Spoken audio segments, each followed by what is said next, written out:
The criticism of Republican presidential candidate Mitt Romney this week from his own side, from Republicans, is essentially of two different varieties. First, there are some people who are criticizing him for his views, for his campaign message, and for what he says on hidden camera. So that's Mark McKinnon, the George W. Bush ad guru, saying, how can anyone support a candidate with this kind of a vision of the country? And David Brooks, the conservative New York Times columnist, saying that Mitt Romney doesn't know much about the country he inhabits and that he has lost any sense of the social compact of this country. So that is one variety of Republican criticism of Mr. Romney this week. I can't believe we picked this guy. This guy would make a horrible president. A lot of the people who are making that criticism are being derided as not real conservatives by other people on the right. But the other variety of criticism of Mr. Romney from Republicans this week is not at all ideological. It's not about there being anything wrong with Mr. Romney's beliefs or his policies. Their criticism is just that he's running a bad campaign. And this is coming from all sorts of people on the right.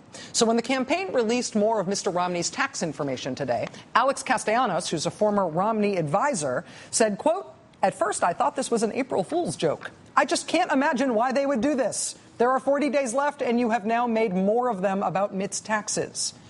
The sort of criticism is also all the Mitt Romney backstabbers who are leaking things like this to Politico.com. Romney associates are baffled that such a successful corporate leader has created a team with so few lines of authority or accountability. They're trashing their own candidate's ability to run a large organization, such as a presidential campaign.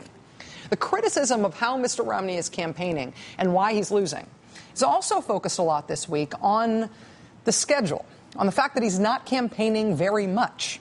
Mitt Romney's spare campaign schedule worries some Republicans. Fundraising trumps rallies in Romney's schedule. Romney's light public schedule in the heart of the campaign's final sprint has led some GOP donors to grumble. From the Wall Street Journal, GOP senators offer Romney advice. What's their advice? Quote, "The nominee should be spending more time campaigning in official states." Mr. Romney was asked yesterday about that criticism, asked if he's going to start doing more campaign events, asked if he's going to start campaigning harder. Mr. Romney's response to a reporter who asked him that was this, quote, "Ha ha, we're in the stretch, aren't we? Look at those clouds. It's beautiful. Look at those things." It's such a strange answer. You have to think he's uncomfortable maybe with the premise of the question. Are you going to start campaigning harder? Is that a very disorienting question? Is it patently offensive and you're being sarcastic? Were the clouds, in fact, that lovely? Even if the prospect of campaigning nationally for the presidency is an overwhelming thing early in the process, he's right that we are in the home stretch of the campaign. But the important consequence of that is that it actually makes campaigning less overwhelming at times like this. It's now less of a daunting prospect, less of a difficult question to answer, because it's a less complicated answer. As we get closer to the election, the map of places you need to campaign in gets smaller. Not bigger, it gets smaller. It's clearer and clearer each day which states are actually in play. And even within those states, campaigns know by now in which counties they need to rack up their big margins. And within those counties, the campaigns, as they get closer to Election Day, can zero in even further within individual counties, focusing even tighter on which specific voters in which specific counties and which specific states are the ones that they need. So a presidential candidate at this stage of the race ought to be able to answer that question about how hard he's campaigning easily. And frankly, he ought to be able to campaign harder than he is campaigning in those crucial districts. But technologically, how the two sides do that focusing in on the people they think they need to persuade is super interesting, and it changes with each election cycle now as the technology of this gets better. Just as an example, NARAL Pro-Choice America is an abortion rights group. They briefed reporters this week on what they are doing with their $2.5 million that they're going to spend between now and the election.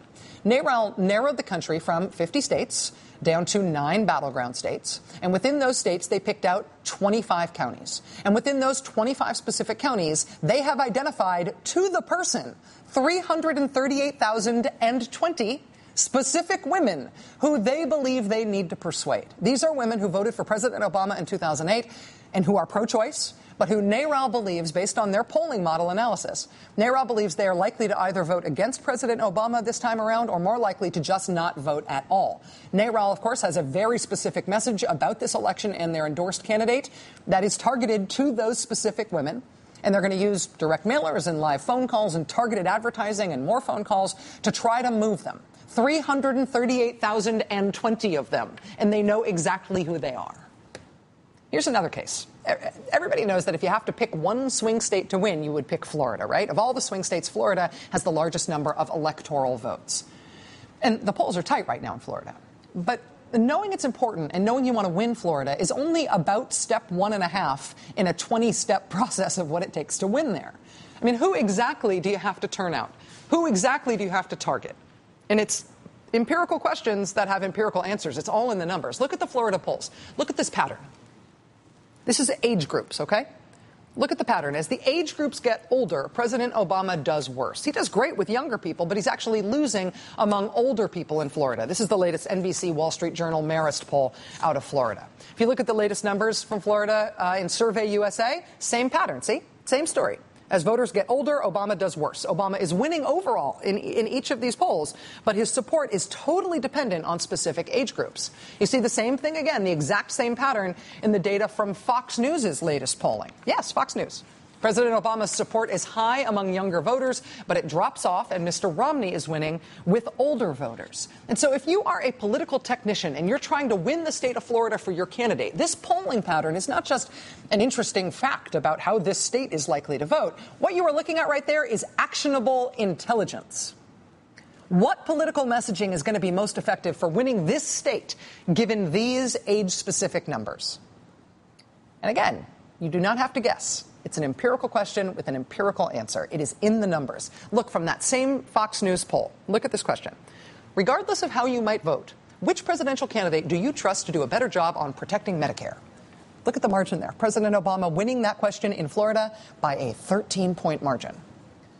So the people who want Barack Obama to win Florida are pressing that advantage right now. And the people who want Mitt Romney to win Florida are trying to eliminate the president's advantage on that right now. And they are both doing it in an intensely targeted way with this crucial block of older voters in Florida that everybody knows they've got to persuade. With that in mind, listen to this radio ad that just started running there. Hello? Jeffrey, it's your mother. Hey, Mom, how are you? I'm good. What are you doing? Well, I've been watching TV all day, but it's making my head spin. What do you mean? All these ads about Medicare, it's very confusing. Okay, well, I've read about it. What do you want to know? Well, what's the truth about Romney and Ryan? Well, the Romney-Ryan plan does essentially end Medicare. That's what the Wall Street Journal said. Oh, I don't like the sound of that. What I read said seniors would wind up paying over $6,000 more per year. Oh, that's a fortune to me. And Romney would make drastic cuts to Medicaid, too. You know, 2/3 of seniors rely on Medicaid for nursing home care. Oh, boy, that's scary. Here, Mom, look, I'm on my computer. Go to this website, MedicareRomneyRyan.com, and have a look for yourself. Okay, hon. Take care. Paid for by SEIU Cope, SEIU.org, which is responsible for the content of this advertising, not authorized by any candidate or candidates committee. That is kind of how you win Florida, right? That's an ad from SEIU, a union that supports President Obama. It's a Medicare-specific message targeting in a flattering and kindly way with a really good actress, right? Older voters who are concerned about Medicare. Makes the case that if you care about Medicare, Paul Ryan and Mitt Romney are the last people who should get your vote. Which is exactly why the Republicans are fighting on that battleground, too.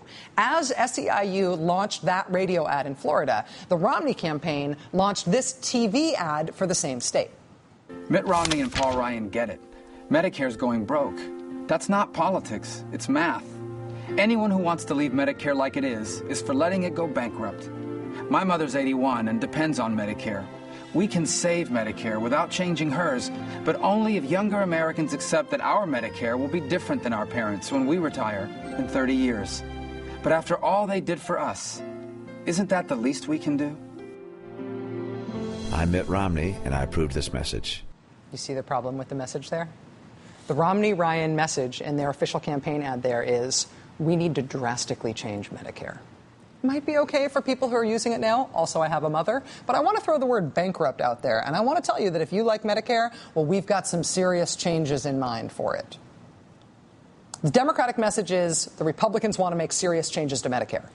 The Republican message is the Republicans want to make serious changes to Medicare. This doesn't usually happen this way. And they're fighting over the same voters on the same issue, but the Republicans' campaign verifies and underscores the validity of the Democrats' most potent attack with this crucial group of people in this crucial state on this crucial issue. I know that Mitt Romney approves that message of that ad you just saw, but I bet Barack Obama approves that message too. Joining us now is Karen Finney, MSNBC political analyst and columnist for The Hill. Karen's a former communications director for the Democratic Party. And because I mentioned NARAL, I should also tell you that she is a board member at NARAL Pro-Choice America. Karen, thank you for your time. Good to be with you, Rachel. So you are a political pro. What does it mean when one side is running ads saying how scary the other side's position is, and that other side is saying the exact same thing? Yeah, that's what we want to do. I feel like this is very rarely the way crucial political fights go. Well, and we're saying we all agree that the Republicans want to make drastic changes to Medicare. And I think it goes to, frankly, the point that you made earlier in the intro here. And it goes to partially why we look at things like honest and trustworthiness and shares my values so closely in the polling. And that is, there's an agreement that Republicans want to make a change. The question for voters is, who do you trust? If changes have to be made, who do you trust to be the steward of those changes? And one of the things we know, and Republicans have admitted this, is they go into that conversation with a deficit, right? Democrats largely are more trusted on the issue of Medicare than Republicans. So they're already starting with a trust deficit on an issue where they haven't quite locked in on a message, frankly, that is going to get them even with Democrats, as we saw, frankly, from the AARP response today. With the we played a clip of Paul Ryan being booed when he was talking about wanting to repeal Obamacare. I should note that he was booed throughout his speech. He was heckled, and there were catcalls and people yelling at him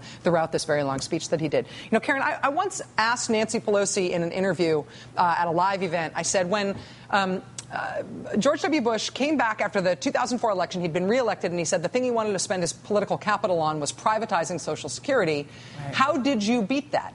And she said, well, there was a big fight in Washington about whether or not we should put up our own plan for doing something else to Social Security besides privatizing it. And I quashed all that. I used my power in Washington to say, no, we have a plan. We do have a plan on Social Security. You want to know what it's called? It's called Social Security.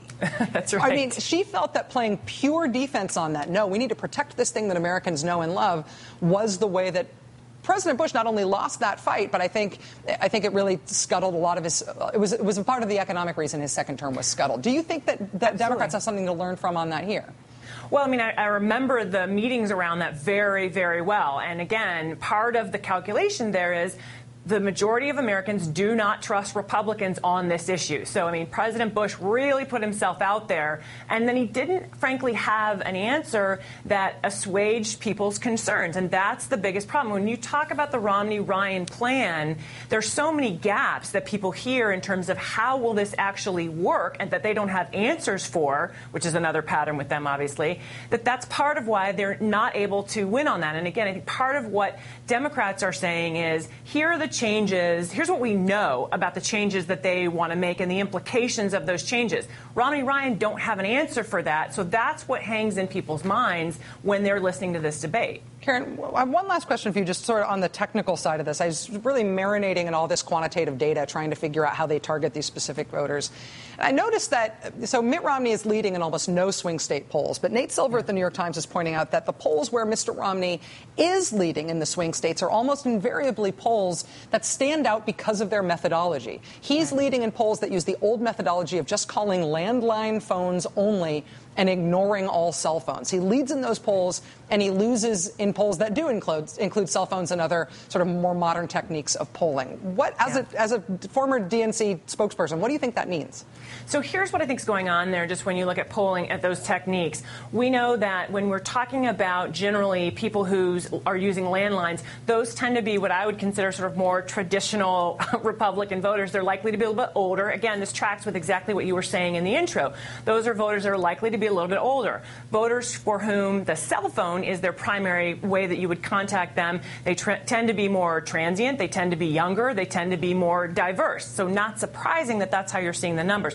One point, though, that I would make, Rachel, on how this polling is breaking down, it's not actually telling us all the data in terms of the ethnic changes in this country, the demographic changes in this country. As an example, Barack Obama won the state of Virginia, but he lost the white vote. It was the black vote that made the difference. the polls don't really capture a dynamic like that. So we can look at these polls to get a snapshot, but understand that there are other things going on underneath that, as you pointed out, that's the kind of data that the campaigns are really looking at as they go county by county and state by state. Karen Finney, MSNBC political analyst, columnist for The Hill, former communications director for the Democratic Party, and a person who knows a lot about these things. Thank you, Karen. I really appreciate it. Thanks, Rachel. It's always really good to have somebody's insight who's been in the middle of these things. All right. One story we did on the show this week that got way, way, way more attention than any of the other stories that we did. Way more.